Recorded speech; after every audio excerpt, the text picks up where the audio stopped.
You don't get to sort of have that experience of having grandchildren. So it creates a lot of uncharted territory of, okay, how do I navigate now that my life isn't following the kind of quote unquote usual path and the way that we see life depicted around us, and in a way that we might see all of our friends and other family members experiencing their life.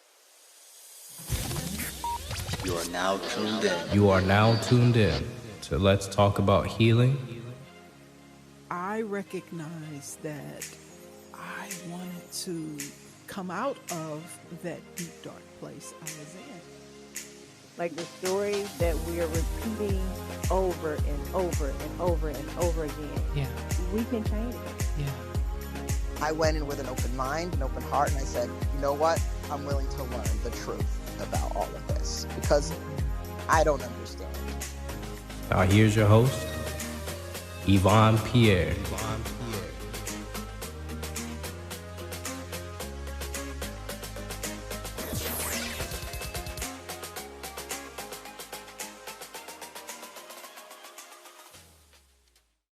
Hello and welcome to Let's Talk About Healing, where I have interesting conversations with various guests on a variety of topics on healing the mind, body, and spirit. I'm your host, Yvonne Pierre. So today, I'm really looking forward to this conversation about childless, not by choice, with my guest, Sarah Jane Smith, an embodiment teacher and mindset coach who helps fellow childless, not by choice women integrate grief, amplify agency, and embody possibility. Also, Sarah Jane is a health and life coach through the Health Coach Institute and has had the honor of supporting amazing women in opening up to the possibility and reclaiming their lives. Sarah Jane, welcome to the show. Hi, Yvonne. Thanks for having me. Yes, I'm really interested in having this conversation. But before we get started, I mentioned in the introduction that you're an embodiment teacher. What does that mean? Yeah, great question. So embodiment means coming home to your body. And in my experience of my journey to being childless, not by choice, it involved multiple pregnancy losses, long period of unexplained infertility, and a chronic illness that led to a hysterectomy. And so that was a lot about my body. My body going through many different things and feeling like it wasn't working for me. It's let me down. It can't be trusted. And when we go through traumatic events like pregnancy loss, and my experience in the hospital, I had some medical trauma as well. Yeah. The body has a really great mechanism of creating disconnection as part of the shock response so that you can actually get through really hard things. But when you are going through those kinds of things for a long time, you get kind of stuck in this disconnection mode. And a big part of my coming to embracing my identity and embracing my life as a childless woman was to reconnect with myself and my body. So I'm a longtime yoga teacher. So working with the body is something that was very familiar to me, and time on the mat and moving was a familiar and safe place for me to really start working on that connection with my body again. So I bring embodiment and this idea of coming home to your body and learning to be in your body again into my work, because you don't have to have had the same experience as me in terms of infertility and those kinds of things to benefit from having a greater connection with your body, because your body is how you interact with the world, right?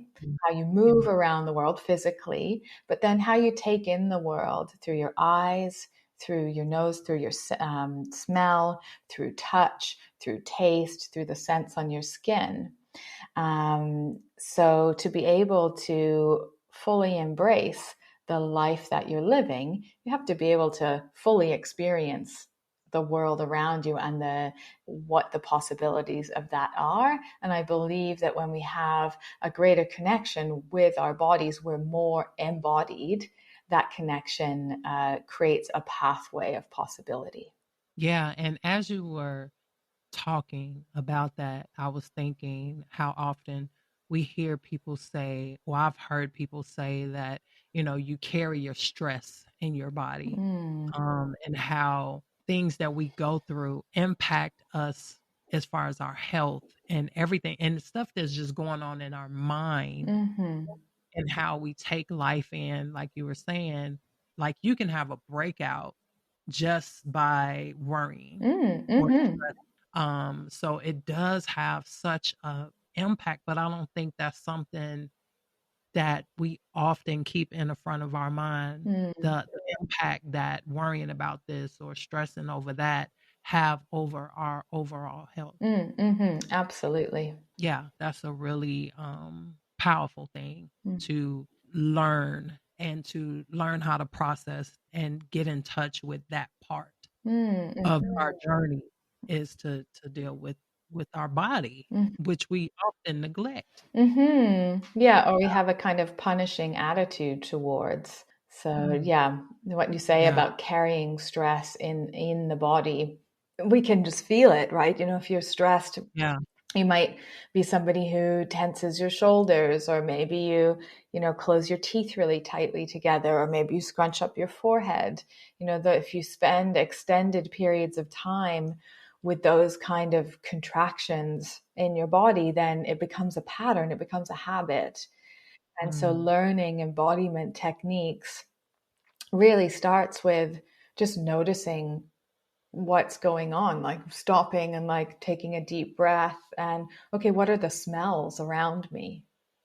Very Yeah. simple, easy to incorporate things like that is where we would start with an embodiment practice. So is it also a mindfulness? Absolutely. Yeah. Embodiment practice and mindfulness go hand in hand, because to be able to remember to like, okay, take a deep breath. And so what do I smell? You have to be somewhat present. Yeah. Yeah.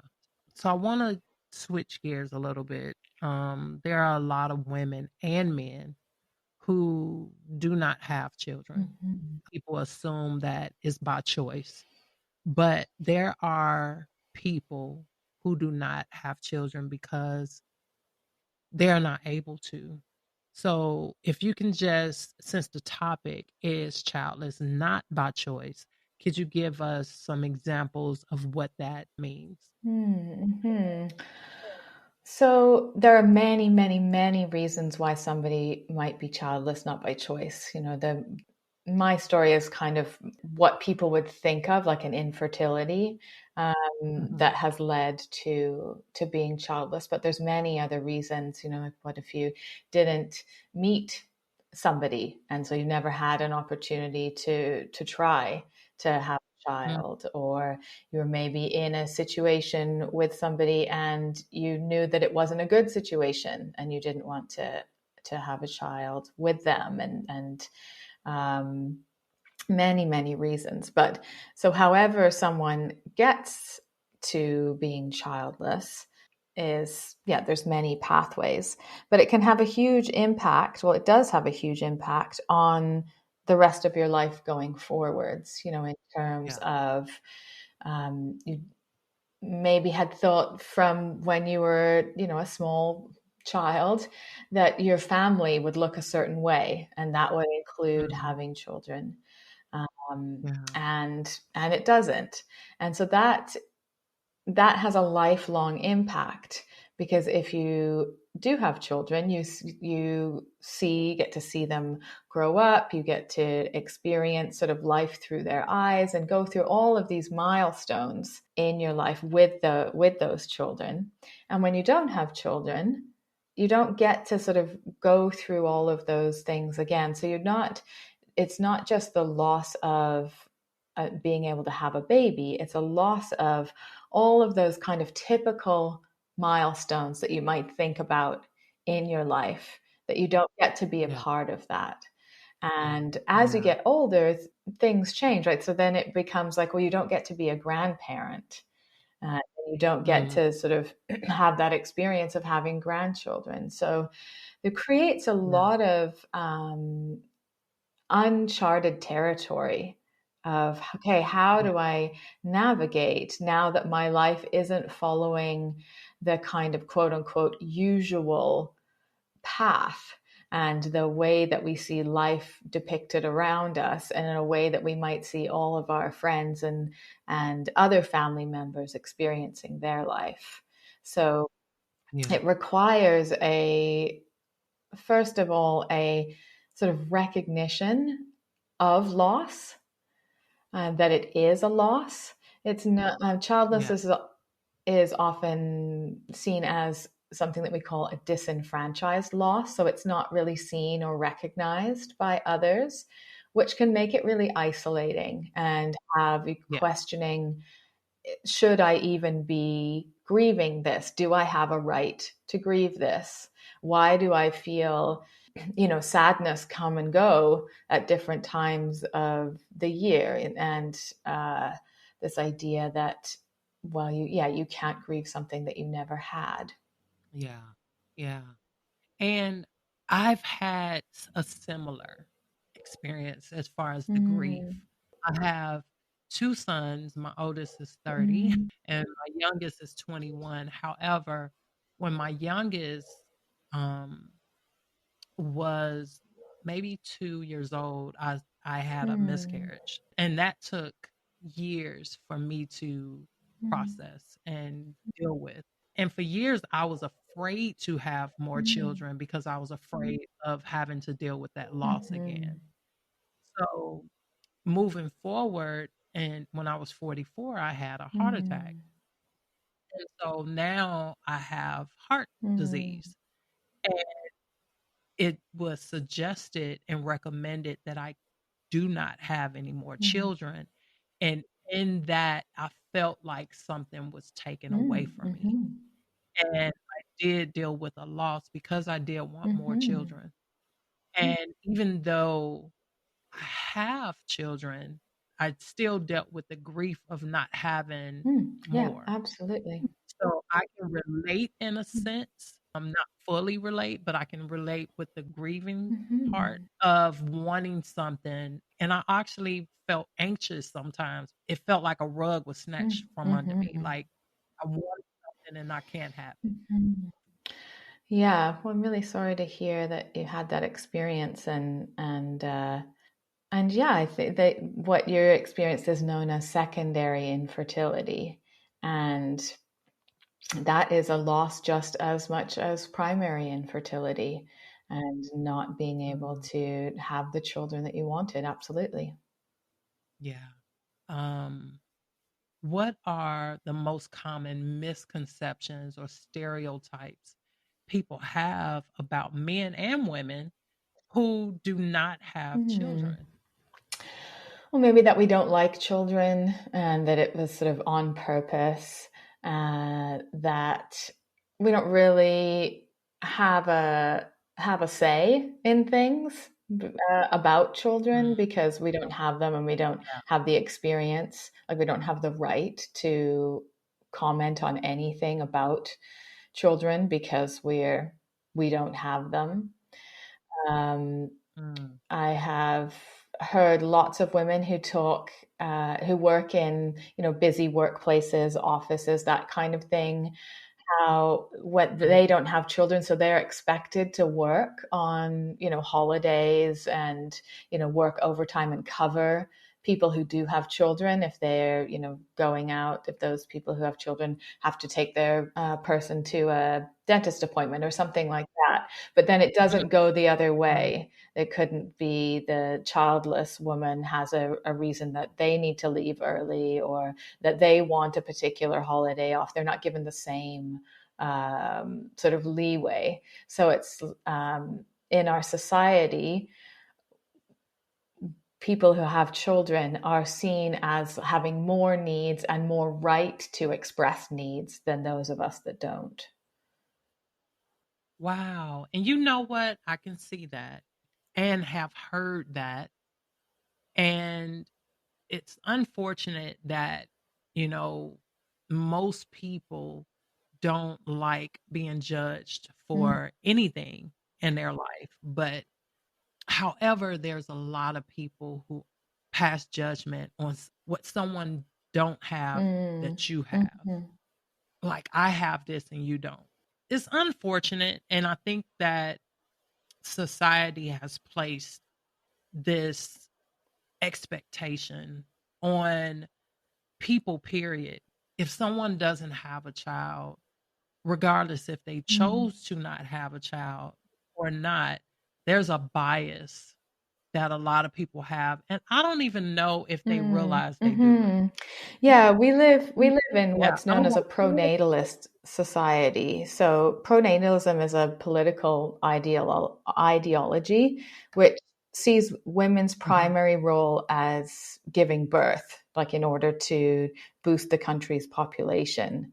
So it encourages reproduction, it limits reproductive freedoms, and glorifies parenthood, through popular narratives, but also through financial and social incentives for populations to reproduce, like tax incentives for that reward having and supporting children. So it's sort of built into the ideology of our society. And yeah, I think you're right. Many people don't question that ideology. Yeah. Also, Mm. we hear it in the church where you hear, or different religions where it says, be fruitful and multiply. But however, we don't think about that God is in Mm. control. You know, whether if the person, like in my case, I have heart disease, so I would put my life at risk Mm. having children. And I think that, you know, people don't consider that, you know, it's part of someone's journey. Just like, I mean, they the same Mm. way about Mhm. marriage. Mhm. The same way about marriage and all the people have, I think also people project the expectations that they have Mm. on their selves on other Absolutely. people. Yeah. So how is identity, the identity, whether it's a male or female, of not having a child, not by choice, being childless, not by choice, how is their identity Mm-hmm. impacted? So you never get to fill the role or take the identity of a mother.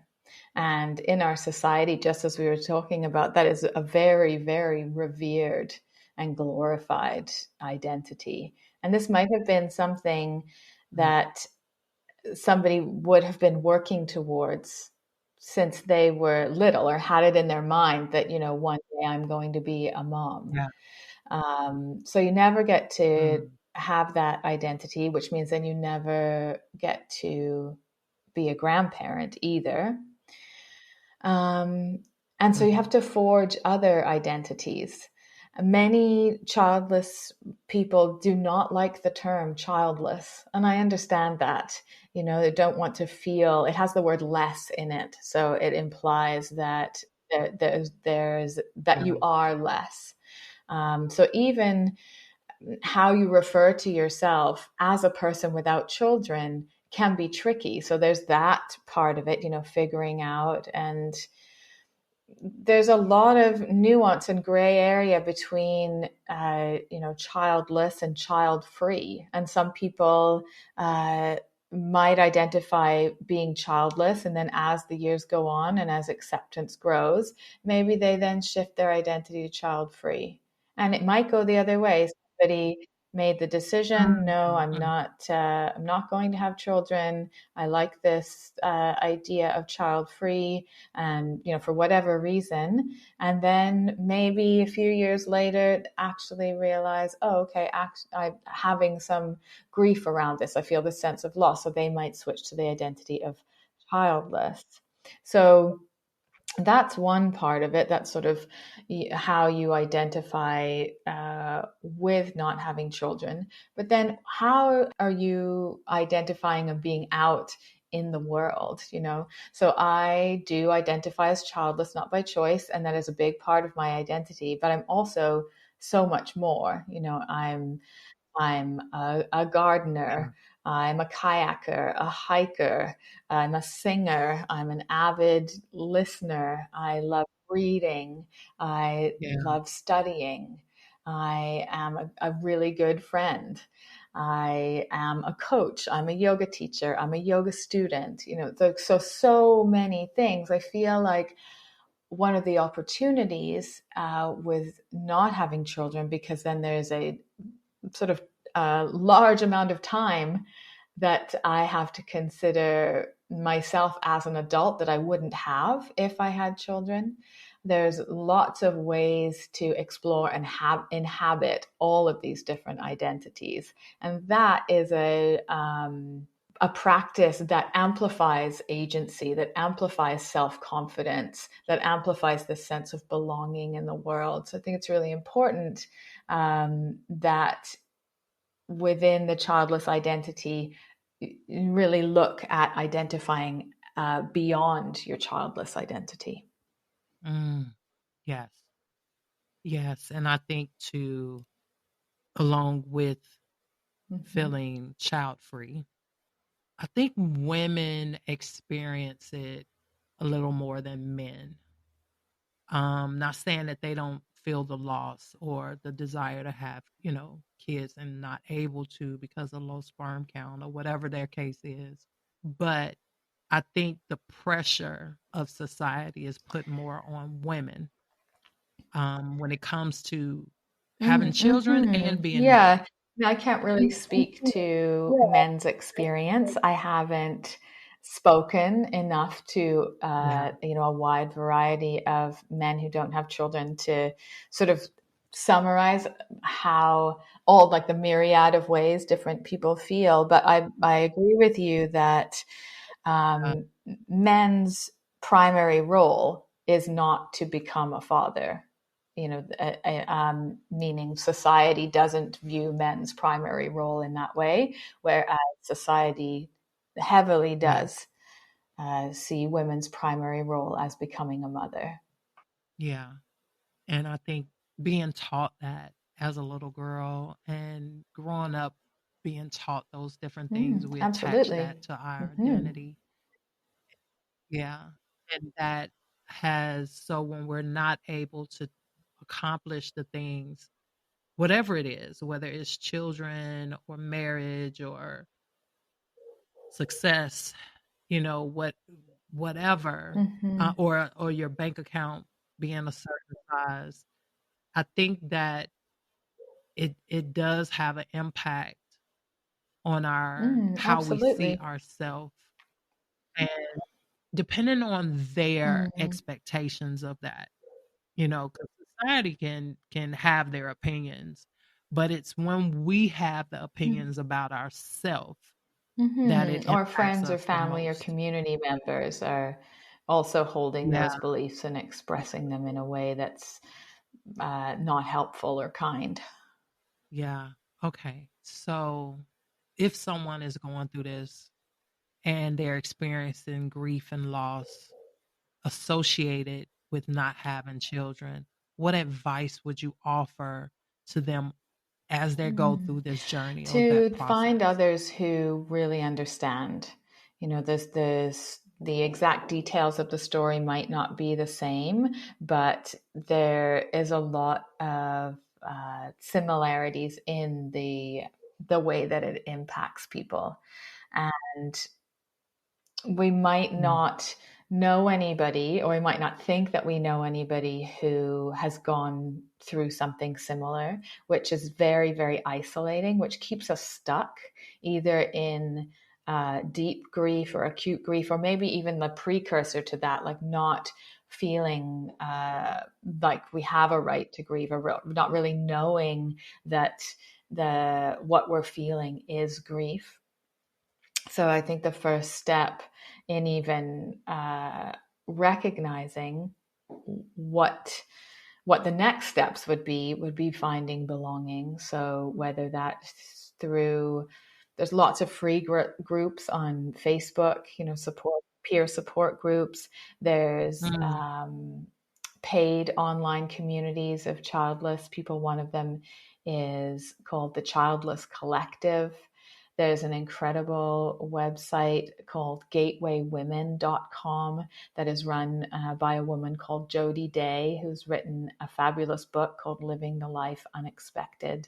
And that website is a huge resource for all things childless.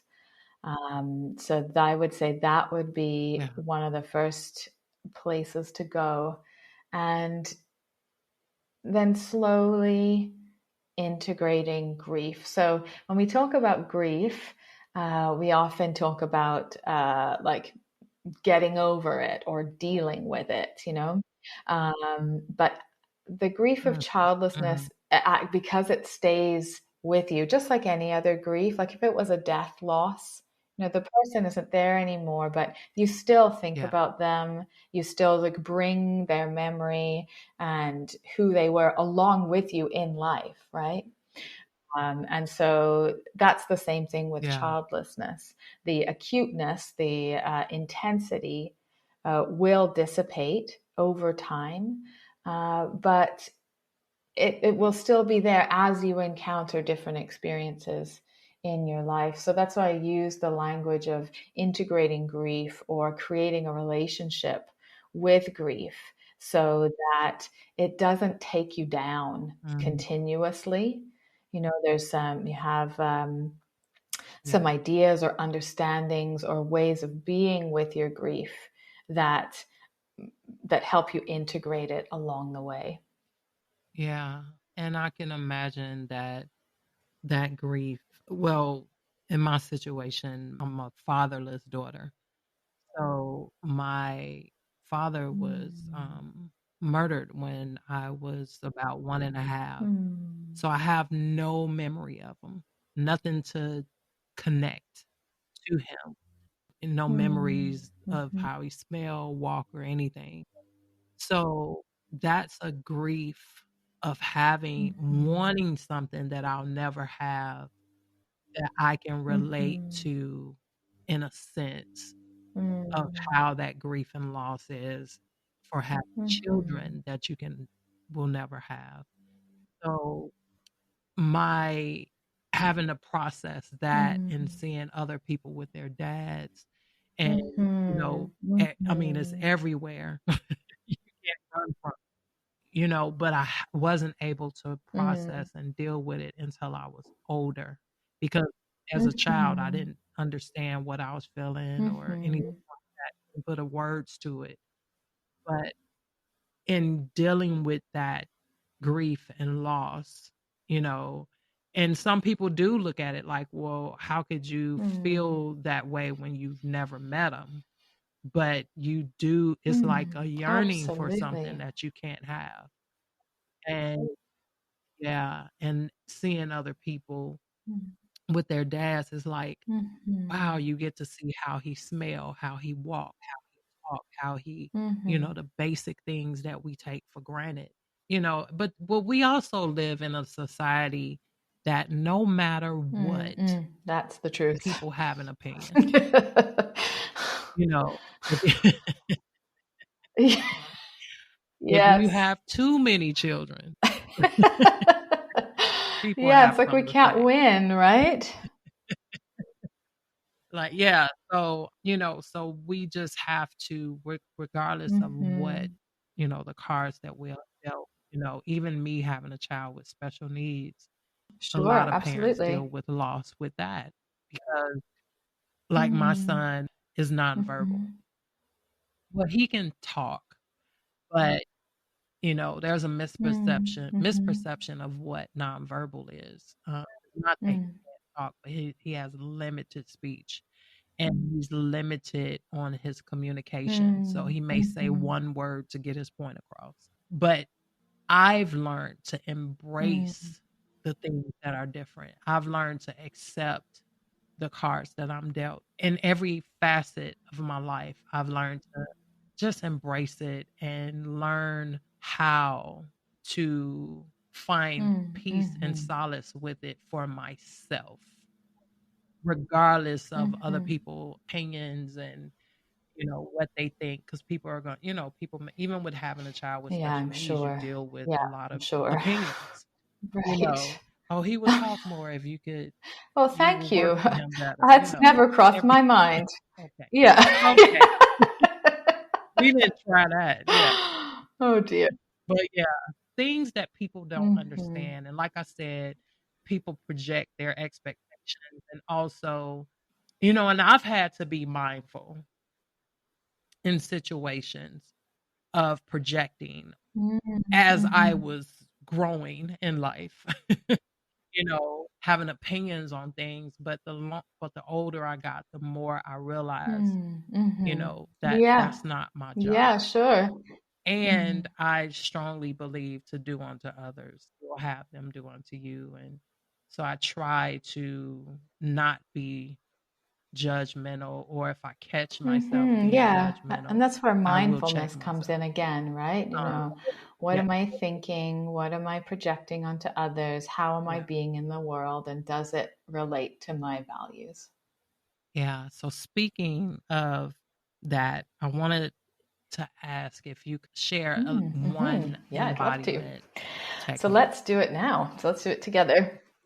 So sit in a way where you can Okay. feel your feet and your seat, and drop all of your awareness down to your feet. You might wiggle your toes just to connect with all 10 of them. And then notice the solidity of the ground beneath you. It's not moving, it's solid. And then let your legs relax, feeling that solidity of the ground beneath you. And draw your awareness up to your seat. And you might move a little bit so that you can feel that you're sort of centered or equally-ish balanced on both sides. And let your belly soften. Allow your shoulders to roll back and be relaxed. Bring your arms into a position that feels comfortable. And take a deep breath into your nose and out through your mouth.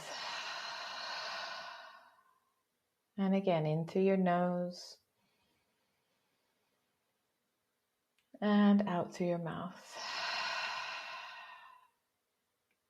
Do that a few more times and notice the temperature of the air that's going into your nostrils. And then the sound of your breath leaving your mouth.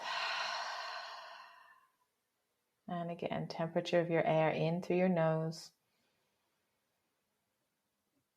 And the sound of your breath leaving your mouth.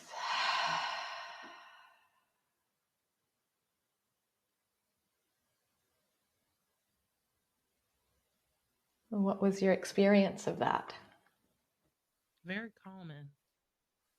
Mm-hmm. Very calming. I realized my shoulders were tense, and it was relaxing, and it did put me in a state of being more present. Yeah, your body now. lives in a state of now.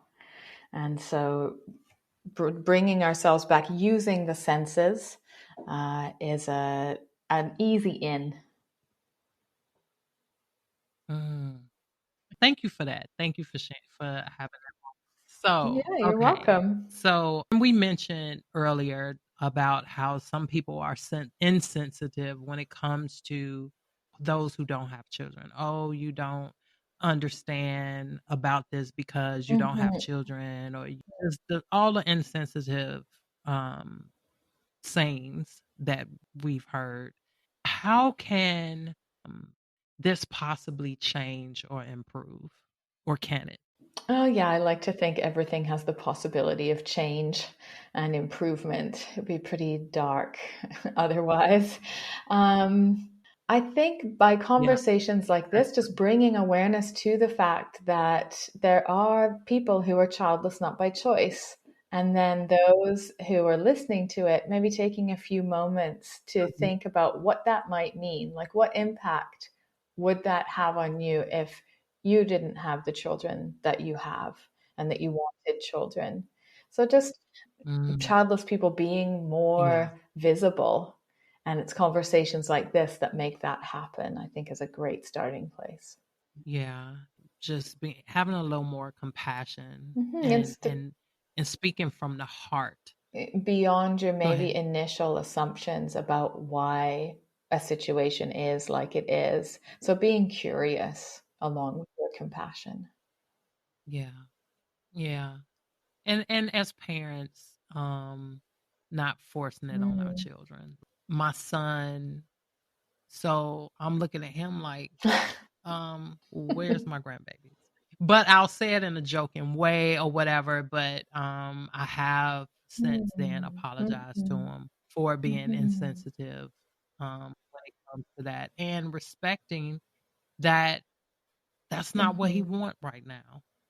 But yeah, so I have to be more mindful when even Mhm. as a parent, not pushing kids Mhm. on my son, and respecting that about other people. I do know women that don't have children, and I try to be very sensitive to that. In any circumstance, I try to be conscious of how my words might affect or impact that Mhm. person. Yeah. Yeah, and that's a So really yeah, important thing to consider too. If you don't know, and even if you do know the reason that people do or don't have yeah, children, and whether it's by choice or not by choice, um, oftentimes when women get together, it's a really easy for those that have children, an easy point of conversation and contact to talk about their children or their grandchildren. And for those of us that don't have that yeah. experience, we often feel really left out and just sort of like, well, we don't have anything to contribute to the conversation. So broadening the topics of conversation to be more inclusive is a really easy win when you're speaking with people who don't have Mm, children. yeah. In that circumstance where I might be talking about my kids and someone paint that picture, like what would that look like? How can I be more inclusive? Well, you could talk about other things. I mean, if they ask questions, obviously they're interested, and so answering those questions, but noticing how much of the conversation is around children, or how often does the conversation veer back to children if you're talking about something else. um, so what else is current in your life that doesn't involve children? And that could be something as simple as, like, Yeah. the book that you're reading, or a podcast that you listen to, or you tried out a new restaurant, or you tried out a new recipe, or whatever you're interested in, and that the other person might be interested too. But also asking them, asking questions, Right, right. non-intrusive questions, is a great way to figure out what other people are interested in Mm. talking about. And sometimes falling back and letting them lead the conversation. Yeah. Yeah, Yeah. absolutely. Um and and and reading the room. Hmm. Yeah. Reading the room. Yeah. I think there should be classes taught on reading the room, Yeah. Yeah. like Yeah. You mandatory can look at their ones. face and tell or how they're responding to the conversation. And Yeah, knowing how to, exactly. What's yeah, their and body knowing how to language? pivot, you know, and get them and Hmm. change the switch the conversation to make them feel more involved. Or just be an adult and ask them, Mm-hmm. how does this make you feel? Mm-hmm. Mm-hmm. Yeah, if it's somebody that you have that kind of relationship with, it's in a situation that Yeah. is appropriate for a bit more of a deeper conversation. And yeah, if you sense that it's not going to Yeah. be Or intrusive. if I sense that I've offended you, Mm, I can imagine. Haven't had that situation, I don't think, but I have asked questions, mm, and I'm more of the type of friend that will say, if that offended you, or if I said anything to offend you, let me know. So that way we can have a mm, conversation about it, mhm, because I don't want somebody to hold on to it and I don't even know that I offended them or said mm, anything or mhm, did anything that was offensive. So, we're in a society mm, now where people will just block you right. Yes. instead of having the conversation and say, okay, like once you read the room and you see the person look offended, then ask. And if it's not a good Mm, time mhm, at that moment, then just let them know, that we can talk about this later or whatever. But yeah, mm, it's about mhm, having conversations is really key. mhm, And I am guilty in the past. I just won't talk to you then. Instead of me being considerate of what may have offended them or whatever, I take it personal that they have an attitude with me. You know what I mean? mm, And just mhm, mhm, instead of having a conversation, you know. I just have mhm, created a whole story in my head of why they have an attitude with me instead of me taking accountability of something I might have said or done to make them feel that mm, way. But mhm, yeah, mhm. yeah. Yeah. So if you can tell us about, you have a free guide called Reclaim Your Body and the services that you offer. Yeah, sure. I'd be happy to. Yeah, so Reclaim Your Body is a free guide that I created that has some different ways that you can incorporate starting to make this connection with your body. And they are things like we just did, that's, breathing exercise. They're things like wearing comfy clothes, like being comfortable. How can you make yourself comfortable? Drinking more water, noticing, trying to notice the difference between hunger and Mm, thirst. That was something big for me when I was in my journey of reconnection. I realized that I didn't actually really know the difference between, was I hungry, was I thirsty, and I realized that I was mistaking thirst for mhm. hunger. So that's like sort of low barrier way to get into uh, coming home to your body and being more connected and more in tune. So it's a guide filled with all of those kinds of things. And in terms of my services, so I work one on one, but also in group coaching programs with women who are childless, not by choice. And there's a number of different things that we look on and work at, but the three pillars that all of the different subjects fall under are integrating grief, amplifying agency, and embodying possibility. So, finding ways to create a relationship with grief. And what ways can you uh, identify what choices you do have in your life, and how can you take small steps towards those, like embodying those identities and those choices, and what's possible now? How can you envision your life with the reality that it is? Yeah, that's good. And the free guide is on your website? Yes, I have lots of free resources on the website, and that free guide is one of Okay. them. And your voice. Um, please tell me you have audio for meditation. Okay. I do. Yes, I do. Yeah, you have a very common voice. Oh, thank you. Okay, and I do listen to those videos a lot. I meditate. I try to every morning and every evening, before I go to bed, I try to meditate, even if it's 5 minutes. Sometimes if Hmm. I feel like I need more time for whatever reason, something I'm going through, or you can kind of feel it in your body when you need to recenter. And I Yes, yeah, and I absolutely. would, even if it take me an hour, I will keep going until I feel better. Yeah, Wow, that's yeah. great. So That's a great practice. yeah, so I will be looking for your meditation videos. And Yeah, yeah, fabulous. Yeah, my website is embodiedpossibility.com. embodiedpossibility.com. Is there a message that you could leave us with before you go?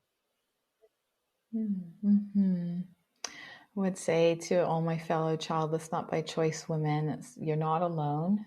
There are many of us out here who understand how you feel, what you've been through, and the impact that it has on your life, and that a life of childlessness is possible. It's possible to create a life that is fulfilling and meaningful, even without the children that you wanted. Yeah, that's good. Well, Sarah Jane Smith, thank you so much. I love to give people Mm. their flowers. Thank you so Mm. much for being a light for other women and taking life on, not only finding that for yourself, but offering that acceptance and that self-assurance for other women. So I just want to say thank you for that, and thank you so much for joining us and sharing this information. Thank you so much for having me. It's been a pleasure to be here and have this conversation with you. Yeah, thank you. Yes, and to you, the listeners, thank you so much for taking time out of your day to tune in. It truly, truly means a lot. I hope that you are able to get something out of this and each and every episode. If you enjoyed it, please take a moment and feel free to like, comment, and share. To connect with me on my social media, visit my link tree, which is linktr.ee/ let's talk about healing. All my links are there. Look, you owe it to yourself to heal and grow on purpose. Until next time, be blessed.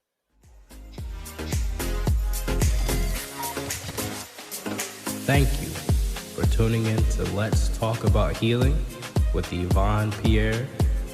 We hope you enjoyed the show. Be sure to subscribe, like, and share.